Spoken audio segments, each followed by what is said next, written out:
আমার পাশের বাড়ির আমাদের প্রতিবেশী, আমাদের রক্তের কেউ না, তার সাথে আমাদের জমি জমা নিয়ে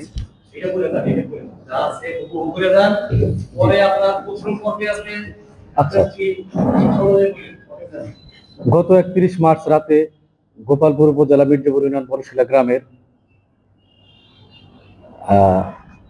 মৃত আব্দুল করিমের ছেলে আরিফুল ইসলাম, রফিকুল ইসলাম, মৃত আজাদ আলীর ছেলে রুবেল, আরিফুলের স্ত্রী আকলিমা বেগম, রফিকুল ইসলামের স্ত্রী তমা বেগম, মৃত আব্দুল করিমের স্ত্রী হেনা বেগম। এদের সাথে দীর্ঘদিন যাবৎ আমার পরিবারের জমি জমা বিষয়ে ঝামেলা চলছিল।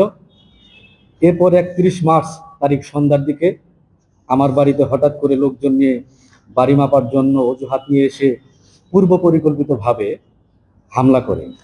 এ সময় অন্যান্য প্রতিবেশীরা এসে বিবাদীদেরকে অন্যায় ধরে পরের দিন সকালে সামাজিকভাবে বসে সমাধানের কথা বললেও আমরা চুপ হয়ে যাই যে পরের দিন সমাধান করবে। এরপর ওই দিন রাতেই 11টা থেকে 11:30টার মধ্যে হঠাৎ করে আরিফুল, শরীফুল, রফিকুল সহ সবুজ মিয়া ও অপুর নেতৃত্বে একদল সন্ত্রাসী প্রায় 60 থেকে 70 জন আমাদের বাড়িতে দেশীয় অস্ত্রশস্ত্র নিয়ে হামলা করে।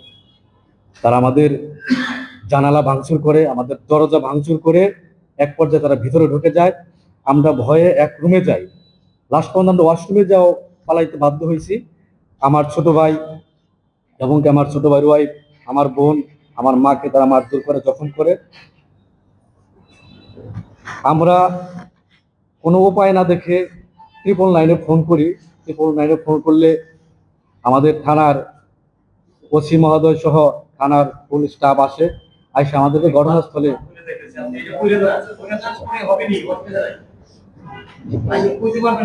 ঠিক আছে দরজা জানালা ভেঙে তারা ভিতরে প্রবেশ করে ঘরে প্রবেশ করে হত্যার উদ্দেশ্যে আমার ছোট ভাই ও ছোট ভাইয়ের বউ, আমার মা সহ বাড়ির সবাইকে মারধর করে নীলাফুল্লা জখম করে। বাড়িতে আমার ছোট ভাইয়ের ইংল্যান্ডে পড়াশোনা করার জন্য জমানো 10 লক্ষ টাকা, একটি স্বর্ণের চেন, ঘরের আসবাবপত্র সহ বিভিন্ন সামগ্রী ভাঙচুর করে, যার মূল্য প্রায় 2,25,000 টাকা। এরপর আমি চিৎকার করলে আশেপাশের লোকজন এগিয়ে আসলে তাদেরকে অস্ত্র দিয়ে মেরে ফেলার হুমকি দিয়ে চলে যায়। এমত অবস্থায় আমরা জীবন রক্ষার জন্য 999-এ সাহায্য প্রার্থনা করি। এরপর গোপালপুর থানার অফিসার ইনচার্জ সহ পুলিশের সদস্যরা ঘটনাস্থলে এসে আমাদেরকে উদ্ধার করে। এরপর স্থানীয় লোকজন ভুয়াপুর উপজেলা স্বাস্থ্য কমপ্লেক্সে চিকিৎসা করায়। এই ঘটনার পূর্বেও 4 বছর আগে এই সন্ত্রাসীরা আমি সহ আমাদের পরিবার সদস্যদের উপর হামলা করে। আমার ছোট ভাই ইংল্যান্ড যাবে, মোটামুটি সবকিছু কনফার্ম, এটার সমস্ত প্রমাণ আছে। আমরা ঈদের আগে টাকাটা উঠাই, ছুটি হওয়ার কারণে টাকাটা আমরা জমা দিতে পারি না, যে বাড়িতে নিয়ে রাখি, পরে আমরা যখন ব্যাংক খুলবো তখন জমা দিব। এটার সব এভিডেন্স আমাদের কাছে আছে। আমরা টাকা উঠাইছি, টাকা রাখছি, এবং ওরা যে আলমারি ভাঙচুর করে নিচ্ছে তার ফুটেজ আমাদের কাছে আছে, আমরা ভিডিও করে রাখছি। আমার বোনের চেন ছিল, গলার চেনটা নিয়ে গেছে এবং মারধর করছে, হাতে সেলাই, এখনো 3-4টা সেলাই। আমার হ্যাঁ ভর্তি ছিলাম, আমরা 5 জন ভর্তি ছিলাম, আমি, আমার ছোট ভাই, আমার বোন, আমার মা। ওই সময়ে মামলা করে আসামিদেরকে গ্রেপ্তার করালে স্থানীয় গণ্যমান্য লোকজনের মাধ্যমে গ্রাম্য সালিসি ভাবে সমাধানের জন্য অভিযোগ উঠিয়ে নিতে অনুরোধ করে। আমি অভিযোগ উঠালে পরবর্তীতে তারা সালিসি বৈঠকে অনুপস্থিত থাকে। এরপর থেকে তারা মির্জাপুর ইউনিয়ন পরিষদে একটি অভিযোগ দায়ের করে আমার ছোট ভাই নাজমুল হাসান। সেই অভিযোগের বিষয়টি এখনো সমাধান হয়নি। অভিযোগ করার কারণ নিয়মিত আমাদের উপর হামলা চালিয়ে যাচ্ছে এই সন্ত্রাসীরা।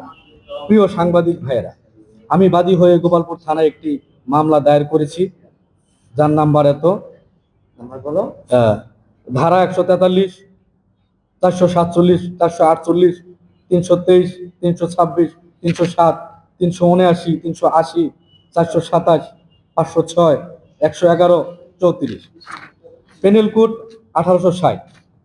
কিন্তু এখনো কোনো আসামি গ্রেপ্তার করেনি গোপালপুর থানার পুলিশ। আসামিরা সরাসরি প্রাণে মেরে ফেলার হুমকি দিচ্ছে এখনো, এবং বিভিন্ন মাধ্যমে বিভিন্ন লোকজনের মাধ্যমেও মামলা উঠিয়ে নেওয়ার জন্য ব্যাপক চাপ সৃষ্টি করছে। আমি এই সন্ত্রাসীদের কঠিন বিচারের দাবি করছি।